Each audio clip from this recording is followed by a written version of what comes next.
waiting on me. How'd it go? Oh, it was fun. Fun. For a while. I waited for a long time. So I was early. So So What did they they ask ask you? questions and I give them the same story I've been reporting for a month.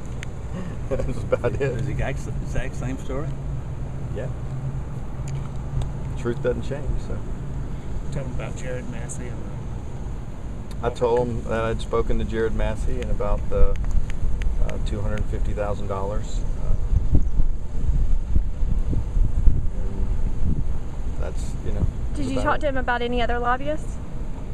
They asked, have I talked to any other lobbyists? And, obviously when you're in the halls of Montgomery, you talk to a lot of lobbyists. They asked if anybody had ever, said anything that I felt was inappropriate, lobbyists and so forth, which nobody had. They asked if they had asked me to vote yes, and you say yes, and then had anybody asked you to vote no, and yes, a bunch of people said no. It just seemed kind of formality. Did they characterize the Mr. Massey's offer to you as a bribe, or did you characterize it?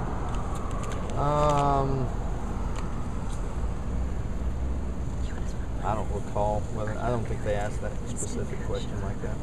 But you did talk about Jared Massey particularly. Yeah, he's the one I spoke to on the phone.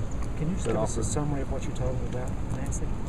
I just told him that, in late May or early June of last year that he and I had a conversation on the phone where he said he represented two clients in the gaming industry. Each were willing to give me $125,000, but they needed to know where I stood on the Sweet Home Alabama legislation, and said, but of course there's no quid pro quo associated with this. And That's what Massey said to you? yes, ma'am. And I told him that I didn't think we were on the same side of the equation at the time. I thought it was a bad piece of legislation, and I basically hadn't heard from him since. He did try to contact me on 2 occasions right before the bingo vote in my office, but I wasn't there.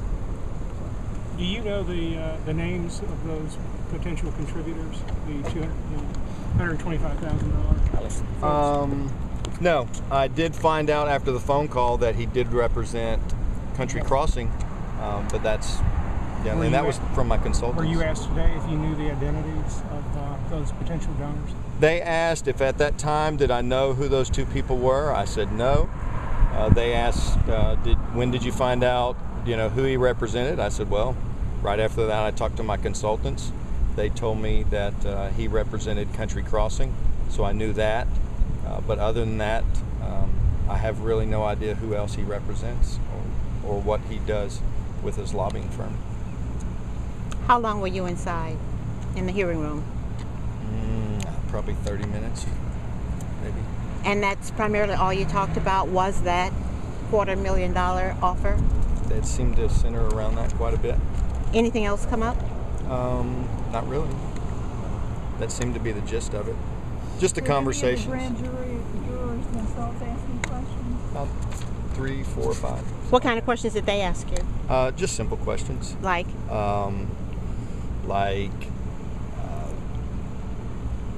Let's see. I'm trying to think what they asked. Did I feel that the offer was unusual, I think.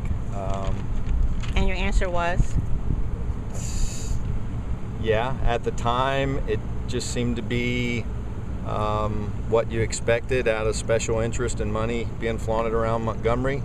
Now, in retrospect, given a little bit of history, given that they're investigating corruption in government, it kind of puts that conversation in a different perspective than a year ago. At that time, I wasn't an elected official.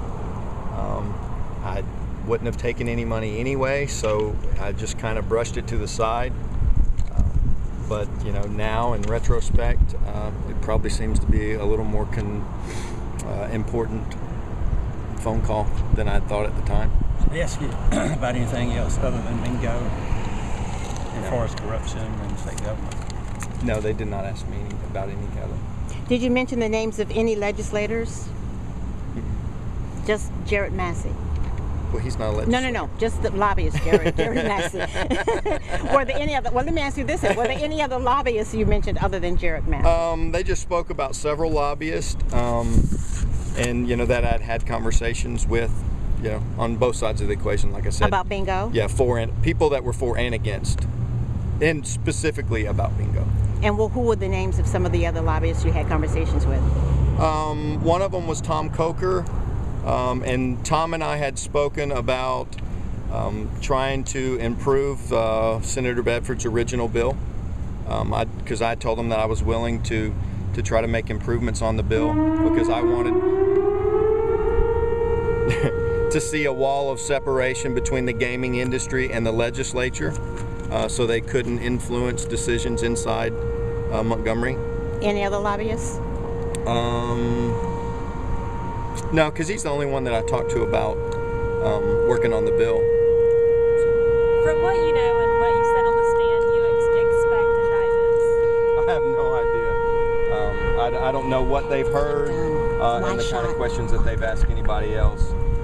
I just, when I originally called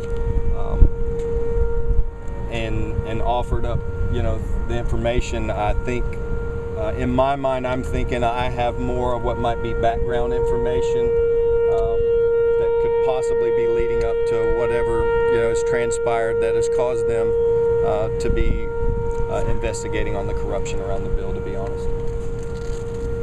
How do you feel about that whole experience? It's unusual. That's my first time before a grand jury. And unusual means what? It's not something I thought I'd be doing, that's for sure. That was real succinct.